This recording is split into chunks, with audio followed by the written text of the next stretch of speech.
Pulse. Bonjour Anissa Mbida. Bonjour Mathieu, bonjour à tous. Marion Calais en parlait à l'instant, le prix Nobel de littérature sera annoncé tout à l'heure, celui de la paix demain.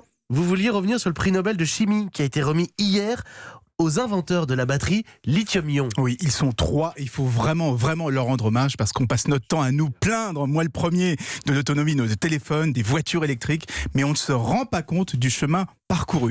Dans les années 70-80, on n'utilisait quasiment pas de batteries rechargeables. Leur capacité était tellement ridicule qu'on préférait jongler avec des piles.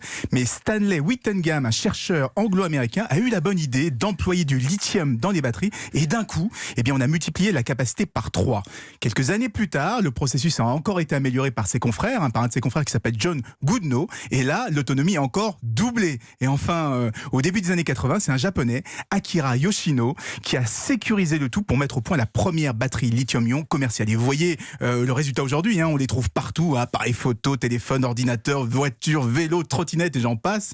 Elles sont même au cœur de la transition énergétique pour stocker le solaire et l'éolien notamment. Alors on est d'accord, la technologie lithium-ion a révolutionné les batteries.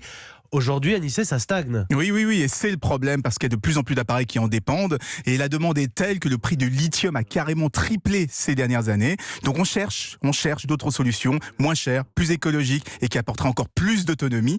Mais là, on a encore du mal parce qu'on a du mal à trouver la relève et c'est pour ça que même si l'invention date déjà de 40 ans, ils le méritent amplement, ce prix Nobel. Prix Nobel de chimie, donc merci beaucoup, Anissé Mbida. C'était l'innovation du jour avec EDF depuis 2014.